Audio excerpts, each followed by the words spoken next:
Bon, allez, on va commencer. Alors, est-ce que vous êtes... on va nommer une secrétaire de séance. Donc, Madame Michel Lavessière. Est-ce qu'il y a quelqu'un qui n'est pas d'accord avec ce... Est-ce qu'il y a quelqu'un d'autre qui veut prendre le poste? Donc, Michel, merci à toi. Présent.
Alors, je vais vous demander deux modifications d'ordre du jour.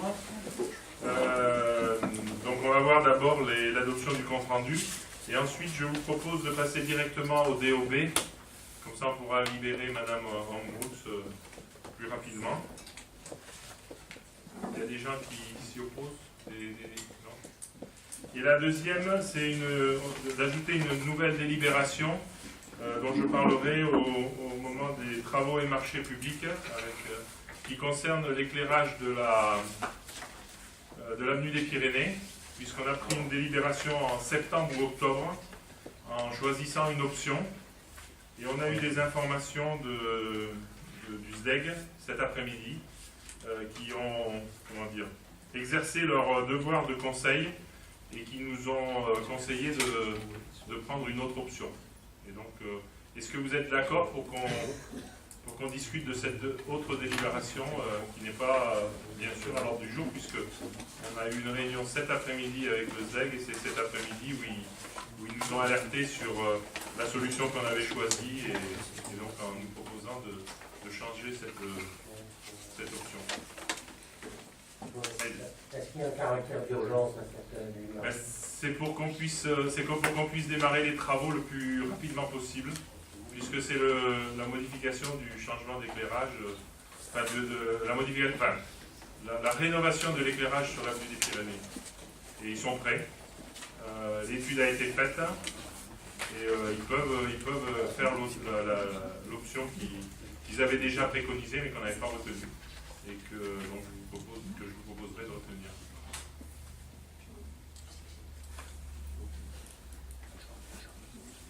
Alors, qui accepte ces deux modifications d'ordre du jour? Qui est contre? Qui s'abstient? Merci. Donc, l'adoption du compte-rendu du 31 janvier 2019. Est-ce que vous avez des remarques? Moi, j'ai une petite remarque concernant la commission scolaire. On voit Madame Busy-Vignon comme déléguée du CCAS. Or, Madame Busy-Vignon, elle n'est plus au CCAS, il me semble. Alors, elle n'avait pas encore démissionné au 31 janvier. Oui, mais... En fait, elle n'était pas élue. Madame Busy-Vignon n'est pas élue de 2014. Oui, j'entends bien. Elle était au titre des personnalités oui, j'entends associées. bien. Mais il se trouve qu'aujourd'hui, on a reçu un mail concernant la convocation du prochain conseil d'administration et elle n'y est pas. Donc, si elle n'y est pas, ça veut dire que...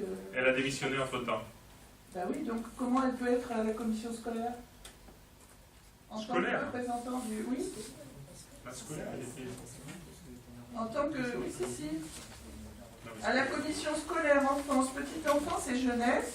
Bon, j'ai rien au contraire, hein, mais juste, je suis étonnée. non, mais vous avez Délégué peut-être du raison. CCAS, On va Madame regarder Bussigno. Alors, c'est quelle page, s'il vous plaît? C'est commission municipale. Alors, quelle page? Non, c'est pas dans le PV. Oui, mais c'est quelle page? C'est pas dans le PV, c'est une annexe. Ah, c'est dans la liste des commissions. Oui, Ah, donc c'est pas dans le PV, d'accord. oui, en fait, c'est pas... C'est ce qui a été envoyé à la suite de... Ah, délégué CCAS, bah oui. Donc je pense Il faut que le CCAS se réunisse voilà. et propose de nouveaux délégués. Bah, c'est pas pour tout de suite. C'est pour... Ça a été repoussé. ça a été repoussé au 13 mars, donc Voilà. je crois. Voilà. Et sinon, j'ai juste encore une petite remarque, justement à la suite de ce dernier conseil municipal. Donc vous nous avez donné la liste, c'est bien, hein, des syndicats, structures intercommunales, conseils d'administration diverses. La dernière fois, vous avez donné la liste des indemnités du maire, des adjoints et des conseillers délégués. Et moi, il me semble que pour une telle transparence vis-à-vis des citoyens, ce serait judicieux de nous indiquer également les indemnités qu'on reçoit quand on est membre de ces syndicats. Rien là. Ah ouais, mais nous, on ne peut pas les diffuser, c'est les syndicats qui doivent les diffuser. Ah bon, ben, comment je fais pour les aller au syndicat? Ben, je ne sais pas, mais je pense que vous êtes citoyenne, donc vous avez le droit de leur demander. Et il faut le faire syndicat par syndicat. Si, il doit y en avoir dans les... À mon avis, il y en a une petite de temps en temps. Est-ce qu'il y est là, Au la transport, CCSP? par exemple. C'est pas un syndicat. Demandez, il faut... Et les transports, d'ailleurs, pourquoi il n'y est pas, syndicat des transports? Le SCI, le La cité PRT, il n'y est pas? je ne vois pas. Parce que je suppose qu'il y a des indemnités, mais c'est pas... Non, il n'y a pas Il n'y a pas de d'indemnité. honte, mais simplement, puisque c'est dans le règlement, ce serait bien de le connaître quand même. Il n'y en a pas. Eh bien, écoutez, en 2013, pour le site des PRT, il y Le avait président et les Ah oui, vice-présidents. le président, il est membre, oui. Il y avait 7814 par an, par exemple. Mais c'est pas, en plus, c'est pas une critique, simplement. C'est Oui, intéressant à savoir. mais c'est Je sais pas... pas pourquoi on ne nous le donne pas comme un... Ben, parce que c'est pas la commune qui peut vous le donner Ah bon. normalement, hein, c'est les cités PRT. Ah bon, vous touchez des... Enfin, il y a des gens ici qui coûtent toutes indemnisées, mais ils ne savent pas. Je ne sais pas s'il y en a beaucoup. Et, Aujourd'hui, il n'y en a pas. Pour vous le dire. Bon, donc la procédure, c'est de poser la question par écrit au syndicat en question, c'est Oui. ça? Voilà, Bon, bah, exactement. ok, on fera. Non, c'est pas nous qui les avons votés, on les a pas, et franchement, on les a pas en mairie. Alors, et après, personnellement, je n'en touche pas, et je pense pas qu'il y ait des délégués ici qui des indemnités.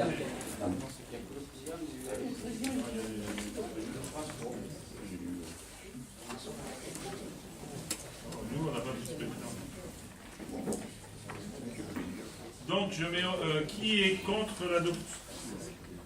l'adoption du compte rendu du 31 janvier 2019? Qui s'abstient? À l'unanimité, je vous remercie. On va passer au DOB donc.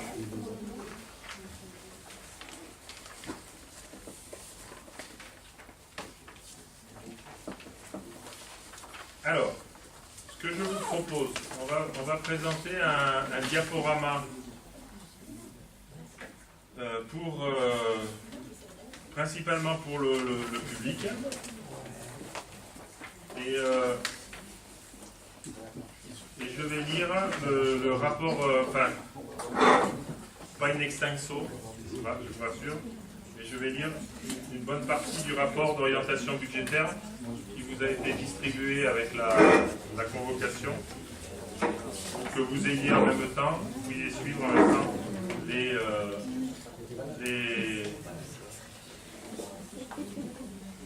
différents éléments, et en particulier ce que je ne dirai dirai pas, puisqu'il y a des détails supplémentaires que je pense que je sauterai directement.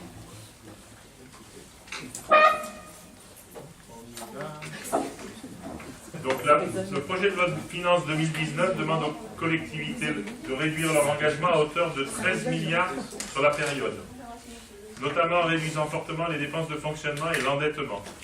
On peut donc résumer la nouvelle obligation pour les collectivités de la manière suivante: dépenser mieux tout en dépensant moins. Les difficultés de mise en œuvre de cette consigne pourraient néanmoins se faire rapidement sentir dans la mesure où l'État leur transfère sans compensation de nouvelles charges, comme la dématérialisation, l'état civil, l'urbanisme, les réformes du statut de la fonction publique et le prélèvement à la source. Pour arriver à cette baisse significative des dépenses des collectivités, l'État indique qu'il ne souhaite pas agir par la contrainte, en baissant par exemple les dotations, mais par la force de conviction et l'incitation, mutualisation, incitation à l'investissement. Toutefois, la loi de programmation des finances publiques pour 2018-2022 a mis en place un dispositif de contractualisation qui impose aux 322 collectivités les plus importantes de moduler l'augmentation de leurs dépenses de fonctionnement dans la limite de 1,2% par an. Inflation comprise, donc en réalité inférieure à celle de l'an passé, indépendamment de l'éventuelle dynamique de leurs recettes de fonctionnement.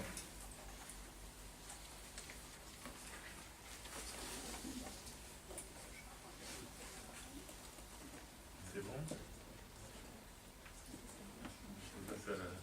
Donc, au niveau de la fiscalité, l'augmentation des bases d'imposition, alors on verra plus tard que ça sera la seule augmentation pour les impôts des plaisançois, c'est une augmentation de 2,2% des bases, donc qui augmentera automatiquement les impôts fonciers en particulier, la taxe d'habitation également. Alors ensuite, donc je vais passer directement à la page 7. Et si vous avez des questions, on pourra revenir sur des éléments éventuellement au niveau du contexte national et du contexte local, dans lequel, dans le document, on a le potentiel financier et la comparaison du potentiel financier de Plaisance par rapport à la strate. Donc ensuite, on va décrire le budget de fonctionnement. Donc on va commencer par les dépenses de fonctionnement. Donc les dépenses de fonctionnement. En 2018, les dépenses réelles, dépenses qui ont donné lieu à un décaissement, puisqu'en fait vous savez que dans le budget on marque l'ensemble des sommes. D'abord on ne réalise pas tout le budget, et donc il faut qu'on ait effectivement un décaissement en face des montants budgétaires. Et ensuite, si c'est report, ça peut être aussi, la dépense peut être reportée sur l'année suivante, donc l'année 2019. Donc les dépenses réelles ont augmenté de 0,98%, soit 172 958 €. Ces dépenses réelles ne prennent pas en compte les dépenses d'ordre liées aux cessions immobilières et aux dotations d'amortissement, qui sont des transferts entre sections de fonctionnement et d'investissement, et qui ne donnent pas lieu à décaissement, c'est-à-dire c'est des transferts de compte à compte. Donc le chapitre 011, les charges à caractère général. Les charges à caractère général ont augmenté de 41,05% entre 2017 et 2018, soit 1 658 754 €. Cette augmentation s'explique essentiellement par l'augmentation des dépenses de contrats de prestation de services, qui a connu une augmentation de 1 642 127 € du fait des dépenses engagées suite au contrat de prestation de services pour la gestion et l'exploitation des accueils périscolaires et de loisirs. 1 369 992 €. Donc ça c'est le transfert des activités périscolaires et des centres de loisirs à l'EC. Et donc, bien sûr, on s'est retrouvé avec dans le chapitre 011 des charges à caractère général avec une augmentation significative. Et on verra tout à l'heure une diminution dans les charges de personnel. Ensuite, comme autre charge, il y a les achats de places de crèche en année pleine, c'est-à-dire qu'on a acheté des places de crèche en 2017, donc qui ont été, pour lesquelles il y a eu un décaissement partiel en 2017, et par contre en 2018, ça a été sur les 12 mois, et donc ça a fait une augmentation de 128 753 €. Les contrats de prestation de services du budget annexe de développement et d'expansion économique qui n'étaient pas dans le budget principal de 2017 et qui ont dû être intégrés dans le budget de 2018 et ça représente 183 420 €. Donc on s'aperçoit que si on ajoute aux 1 370 000 €, donc le contrat LEC, et puis ces autres dépenses, on arrive effectivement à l'augmentation de 1 642 000 €. Ensuite, donc les dépenses qui ont connu des diminutions. On a les achats de fournitures non stockées, donc de moins 93 706 €. Les locations immobilières qui concernent principalement la location des véhicules, et en particulier pour le portage des repas, et l'entretien d'autres biens immobiliers qui correspondent au matériel de restauration, moins 15 444 €. Donc il y a eu une baisse d'achat, en particulier dans les achats et fournitures non stockées, parce qu'il y a eu moins de travaux réalisés en régie en 2018 qu'en 2017. Donc ensuite, ce qui a augmenté, donc je viens d'en parler, les prestations de services, les dépenses d'énergie, plus 31 070 €. Donc ça, vous le savez, c'est surtout par rapport, alors peut-être qu'on l'a dans la présentation, ça. Non.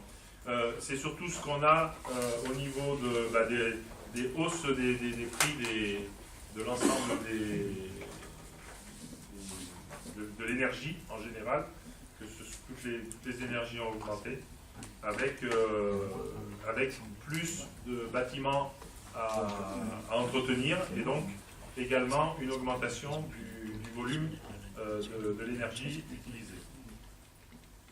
Les frais d'entretien et de réparation de terrain, dont en particulier plus 48 031 €, dont 33 836 d'entretien des bassins d'orage et espaces verts de la Ménude, donc qui étaient dans le budget annexe du développement économique et qui sont toujours, comme tout à l'heure, réintégrés dans le développement économique.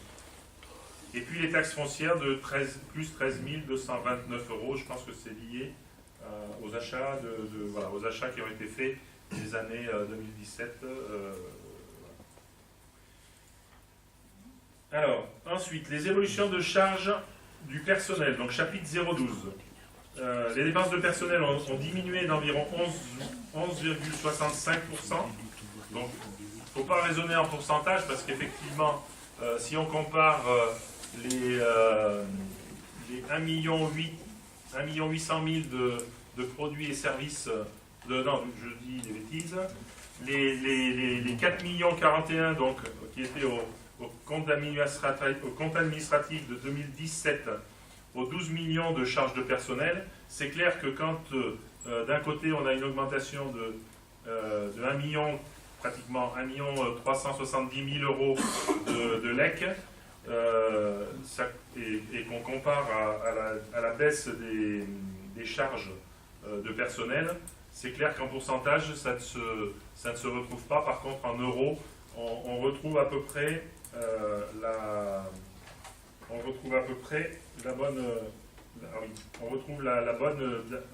bon montant, puisqu'on est à 1 404 000 € de charges, moins 1 404 000 € de charges de personnel en moins. Donc à rapprocher des 1 369 000 €, 370 000 € du contrat de LEC. Mais on va expliquer pourquoi. Donc, la première chose, c'est le transfert de la gestion des accueils périscolaires et extrascolaires à l'association LEC. Donc, j'en ai déjà beaucoup parlé. ainsi que, ensuite,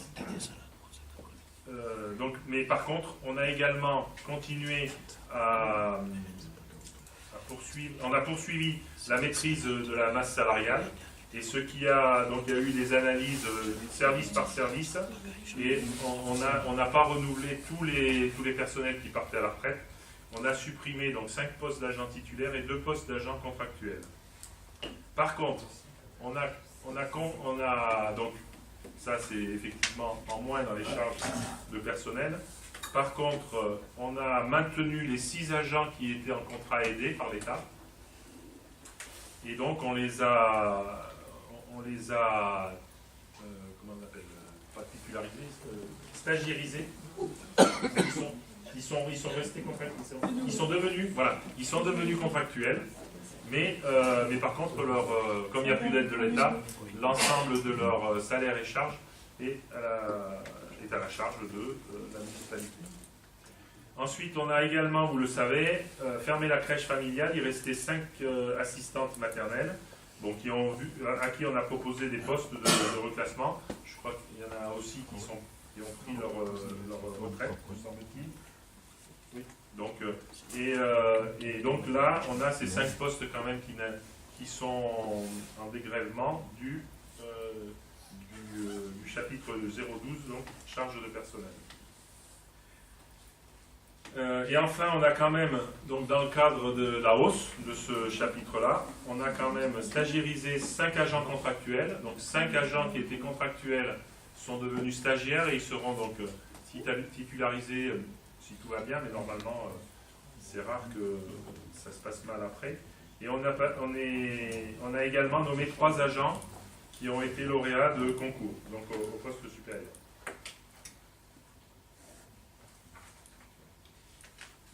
Alors, est-ce qu'on passe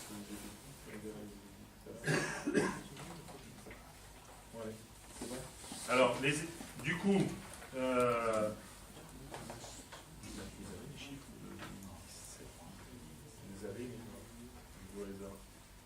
alors, voilà. J'ai le total de 2017. Donc en 2017, il y avait 428 emplois au 31/12/2017. Et là, vous voyez dans ce tableau qu'il n'y a plus que 332 emplois. Donc c'est l'explication qui a été donnée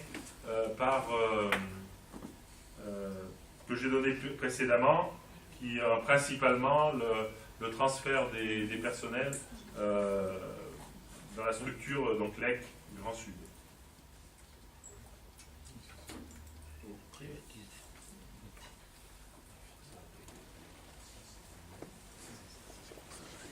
Ensuite, on revient aux charges, les autres charges de gestion courante. Donc, j'ai des documents dans tous les sens. Je vais m'en sortir, vous en faites pas. Donc, les autres cartes de gestion courante qui ont une diminution donc, de 3%, donc 39 500 €. Cette diminution s'explique par la diminution de la subvention versée au CCAS, et qui a été une diminution de 65 000 €. Alors pourquoi? Parce que tout simplement le CCAS a une réserve entre guillemets dont il ne se servait pas. Et, alors on le verra au budget du CCAS que ça n'empêche pas de pouvoir poursuivre et même d'engager de nouvelles actions. Donc il n'y a pas de problème pour le CCAS et d'avoir une diminution de sa subvention de 2018. Par contre, on a des cotisations donc, aux autres syndicats, et en particulier celui du service départemental des incendies, le SDIS, et qui est l'ensemble de ces cotisations, donc avec tous les autres syndicats, représente par contre 280 000 € environ. Ensuite, les charges financières. Donc là, on est encore sur une baisse puisque la dette a diminué. Donc on a une baisse de 32 507 €. Et puisqu'il y a certains emprunts qui se sont éteints. Et donc on a moins d'intérêt sur la charge de la dette. Enfin, les charges exceptionnelles. donc, c'est une dépense. Donc là on a une dépense qui a diminué de 9 752 € par rapport à 2017, qui avait eu une augmentation des autres charges exceptionnelles consécutives au remboursement d'aide du Fonds pour l'insertion des personnes handicapées dans la fonction publique et au remboursement des congés d'agents ayant quitté la collectivité. Donc là, c'est une baisse assez minime. Je vérifie quand même. Les charges exceptionnelles. On voit, ouais. De toute façon, c'est des charges qui sont de toute façon très très minimes. Et ensuite, les dépenses d'ordre de transfert entre sections, donc les dépenses retracées dans son chapitre ne sont pas des dépenses réelles, bon, je crois que je l'ai déjà dit, c'est des mouvements internes entre la section de fonctionnement et la section d'investissement. Donc en particulier, il y a la dotation aux investissements et puis des opérations de basculement de recettes en recettes d'investissement. Tu parles de la plaisanterie à laquelle qui s'est passée. On va passer aux recettes de fonctionnement. Voilà. Donc en 2018, les recettes réelles de l'exercice hors excédent antérieur reporté ont diminué de 8,13% par rapport à 2017. Et donc, le total de la somme est de 22.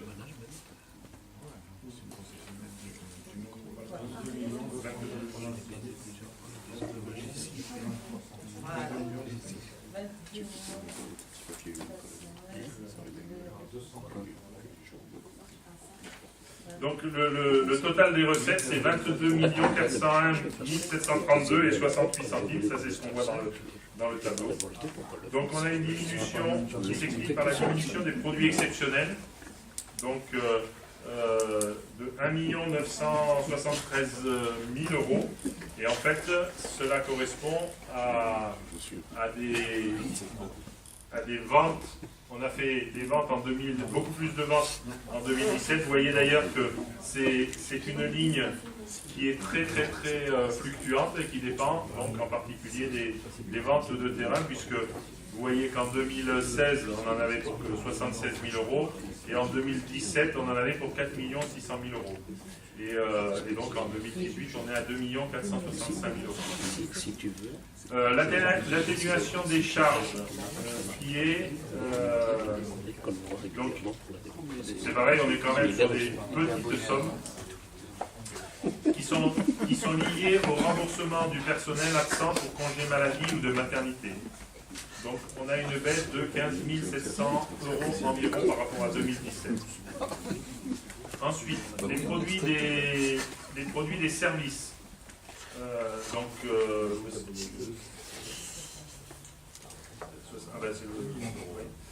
Donc on s'aperçoit qu'on a une augmentation de... Donc on a un total, une augmentation de 121 862 par rapport à 2017. C'est l'augmentation des recettes des centres de loisirs et des cantines, et en particulier parce qu'il y a plus d'enfants qu'en 2017 qui mangent à la cantine ou qui participent au centre de loisirs. On a aussi une dotation de solidarité communautaire donc, qui vient de la CCST qui a légèrement augmenté, et l'attribution de compensation qui est identique à celle de 2017. Donc les droits de mutation ont quant à eux diminué de 89 688, donc ils sont toujours dans le chapitre 73, dans les impôts et taxes. Alors, il faut savoir que ces droits de mutation, c'est des droits qui sont comment on appelle les frais de notaire, ce qu'on appelle les frais de notaire, et donc ça dépend complètement de la vente de maisons, d'entreprises, de terrains, et donc suivant l'année, s'il y a plus ou moins de ventes, on a une recette supplémentaire ou pas. Donc a priori, on a eu une baisse de 89 688 €, donc ce qui est relativement important, mais bon, mais en même temps, de toute façon, c'est une recette qu'on ne domine absolument pas. Ensuite, les dotations, participations et subventions. Donc l'ensemble de ces recettes versées sont celles qui sont versées aux collectivités territoriales, soit par l'État, le Conseil général, le Conseil régional et la CAF. Donc celles-ci s'élèvent à 5 194 259,36 centimes, soit une diminution d'environ 308 000 ou 309 000 euros par rapport à 2017. Donc on a une diminution des dotations de l'État de 123 358 euros. Donc je ne vous donne pas le détail entre la DGF et le fonds de soutien au développement des activités périscolaires. Et une baisse des subventions de la CAF de 405 466 euros. Donc qui correspondent à des baisses sur les crèches et sur les activités périscolaires et extrascolaires. Donc par contre, on a eu une augmentation de la dotation de solidarité urbaine, la DSU, donc qui vient de l'État, en complément de la DGF, et de la dotation nationale de péréquation, c'est deux dotations de l'État. Et donc on a une augmentation de 169 360 euros.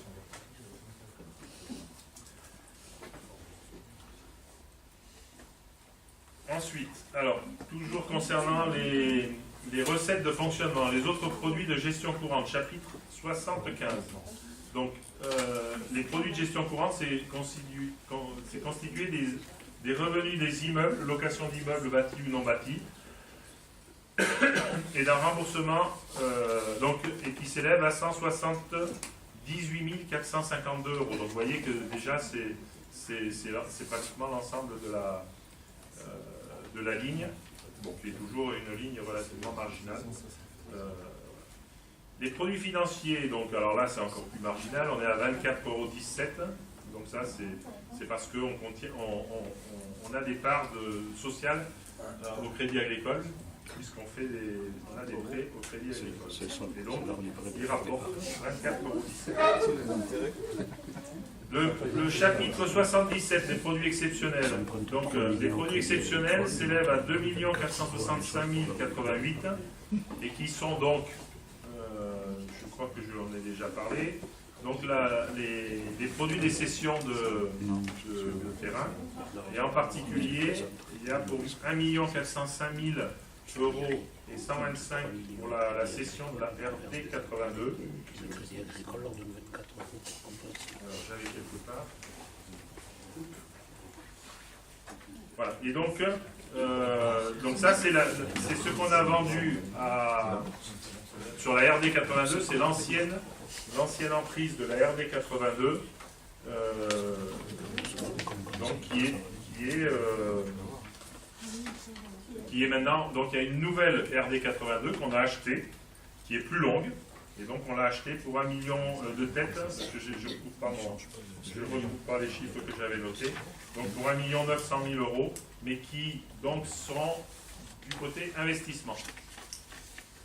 On reçoit dans le budget fonctionnement, puisque c'est une vente de terrain, mais par contre on l'a payé en investissement.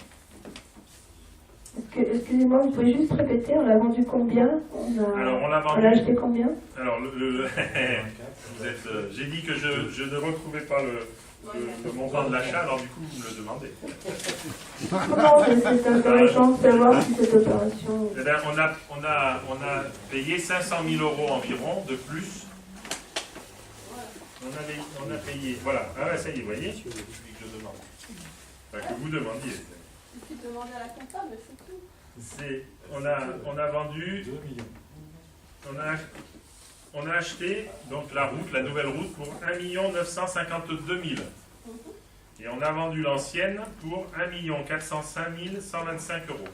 Donc il y a bien 500 000 euros d'écart sur la RD 82 uniquement. Donc c'est pas des taxes. Pardon? Et ensuite, on a eu pour 560 000 euros de produits de cession en 2018, de terrain de l'ancien Silex, et de 419 536 le reversement de produits de cession de 2017 des terrains qui appartenaient au SILEX. Donc, si on fait la somme des deux, on est sur un peu moins d'1 million, 980 000 euros à peu près, donc sur d'autres terrains de la Méduse. Les opérations d'ordre de transfert entre sections, ben donc c'est dépendant de ce qu'on a dit tout à l'heure sur le compte administratif fonctionnement. Et on obtient donc des résultats de la section de fonctionnement avec un résultat de clôture du budget principal de 2017, donc qui nous permettait d'avoir un matelas, entre guillemets, de 10 692 333 000 euros et de 333 euros et 68 centimes. On a affecté 1,2 million au budget investissement. Et donc le résultat de la clôture du budget annexe, développement économique, qui a été repris dans le budget principal, est de 2 988 535 058. Et le résultat reporté de fonctionnement 2018 est donc de 12 480 869. On a les mêmes.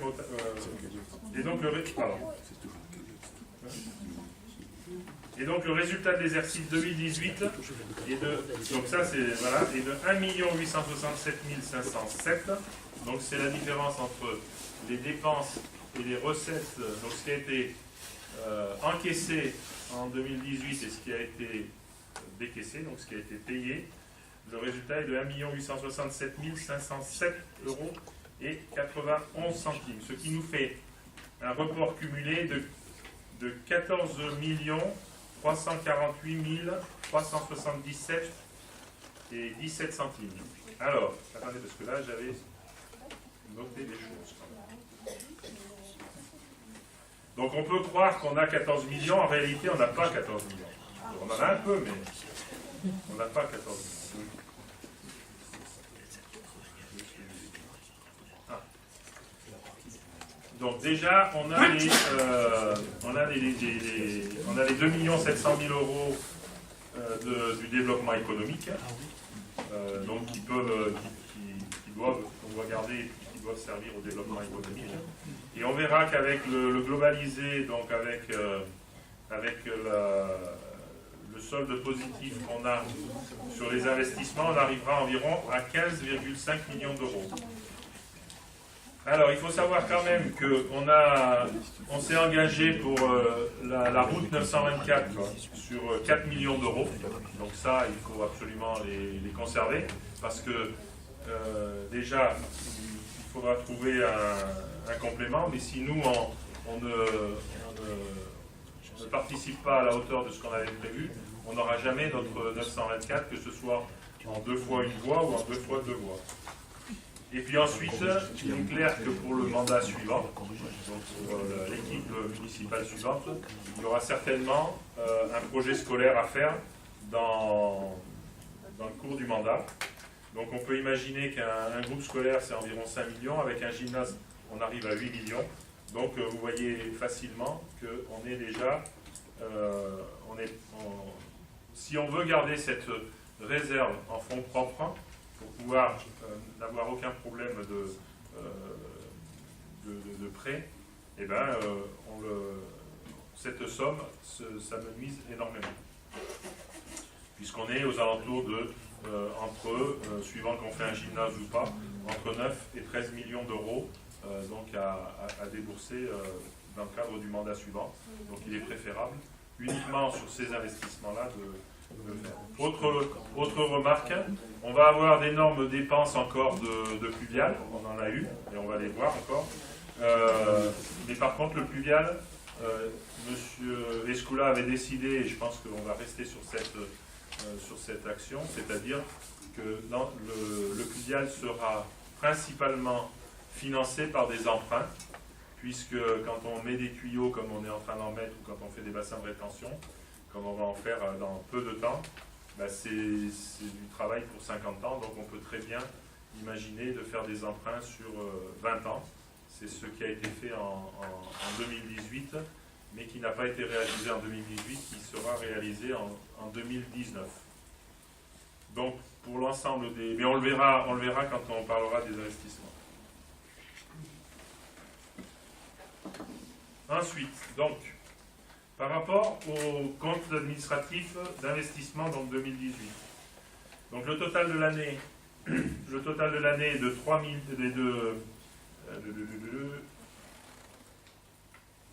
C'est ça, 1 million... Ce qui conduit à un résultat net de 1 144 290 081. Donc ça, c'est ce que j'ai annoncé quand je disais il faut ajouter environ un peu plus d'1 million de résultats d'investissement. Donc les reports de 2018 sur 2019 s'élèvent à 4 249 144 en dépenses.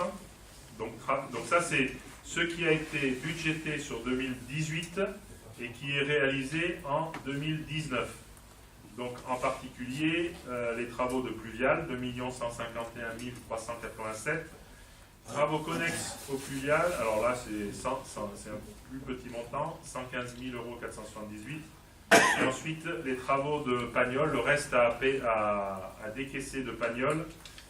Donc puisque vous savez que sur Pagnol, on a fait la cantine, et là les salles des Alaës viennent juste d'être livrées et d'être recétées. Enfin, ouais. À l'école Gergomar, donc 114 000 €. Et ensuite, travaux liés au Linéo, 318 926. En fait, il s'agit encore de travaux du pluvial. C'est l'opération de la rue du Touche. Donc c'est lié au Linéo. Pourquoi? Parce qu'il fallait faire ces travaux avant que le Linéo soit terminé, puisque la rue du Touche arrive jusqu'au... Enfin, en tous les cas, les travaux de pluvial sur la rue du Touche arrivaient jusque la voie du Linéo, donc il fallait traverser même, voilà. La voie du Linéo, donc il fallait les réaliser au moins en même temps, de façon à ce que le Linéo puisse être terminé et sans avoir à refaire un trou dans la terre juste après. Ensuite, donc on a fait des acquisitions foncières pour 220 000 €. Et puis, donc en recettes, donc on est à 3 519 000 en recettes.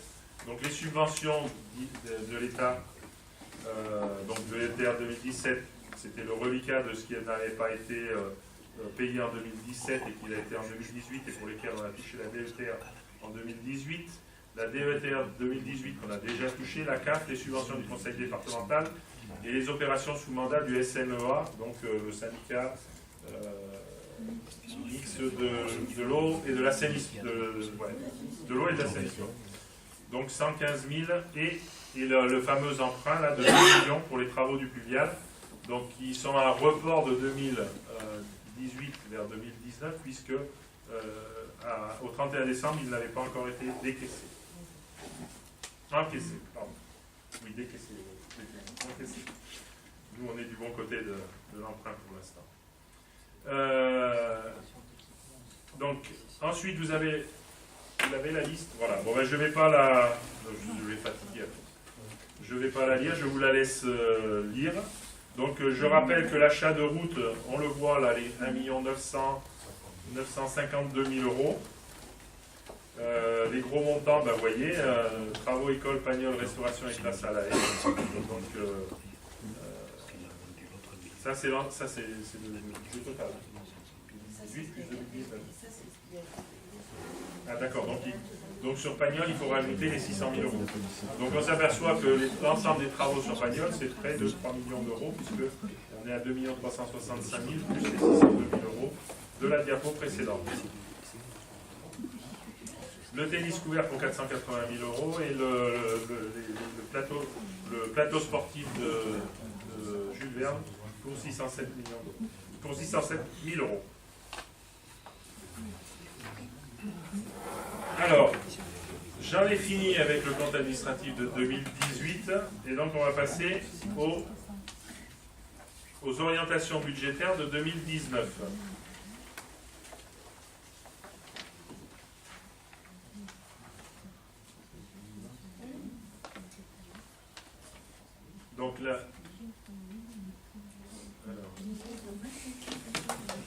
en 2019, comme c'était le cas depuis 2011, donc voilà, dans le document, on explique qu'en fait, la taxe d'habitation en 2006, la taxe d'habitation, enfin la part communale de la taxe d'habitation était à 16,06%, et ensuite elle a été baissée à 13,68% entre 2006 et 2008, et donc, et depuis elle n'a pas été augmentée, donc on est à 13,68% depuis 2008. Par contre, en ce qui concerne le foncier bâti, il avait progressé entre 2008 et 2011 pour passer à 28,40%, et depuis il n'a pas été modifié non plus.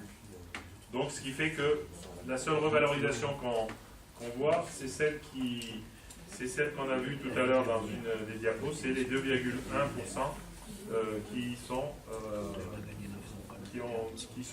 l'augmentation de la base décidée par l'État. En ce qui concerne la dette, donc la dette est restée stable depuis 2015, et ensuite entre le 1er janvier 2015 et le 1er janvier 2019, elle a diminué de 4 89 447,74 €, donc passant de 11 600 000 environ à 7 600 000 environ. Alors il y a un tableau, voilà. Bon, ça c'est l'atténuation de la dette. Donc on voit donc l'extinction de l'encours, et on voit peut-être mieux là ce que sur mais ça c'est classique, hein.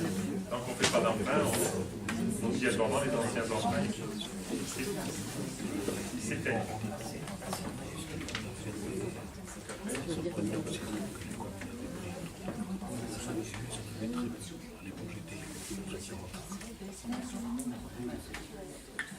Donc là, on continue, donc sur 2019, on va continuer à maîtriser les dépenses de fonctionnement, mais en essayant d'améliorer un certain nombre de choses. Donc en ce qui concerne les charges courantes, donc les charges à caractère général, on aura des augmentations des prix des matières premières. Donc on a vu déjà l'augmentation qu'on a eue entre 2007 et 2018, et là on peut s'attendre à avoir encore une augmentation importante. Donc ça veut dire qu'effectivement il faudra bien travailler sur les économies d'énergie au niveau de la ville. Et mais aussi, on aura des augmentations des tarifs prestataires pour une raison. Par exemple, en particulier avec l'EC, puisqu'on a vu tout à l'heure qu'on avait eu un excédent au niveau cantine et centre de loisirs. Ben, cet excédent en recettes qui était donc lié au nombre d'enfants supplémentaires dans ces structures, on aura également en dépenses ces augmentations-là sur une année pleine, donc avec le nombre d'enfants qui a augmenté. Donc on est toujours sur, par contre au niveau du personnel, sur une gestion optimisée, et donc on ne prévoit pas, on va continuer quand même à gérer au cas par cas, c'est-à-dire quand les agents partent en retraite, on essaye de voir comment organiser les services au mieux, et parfois on peut gagner des postes.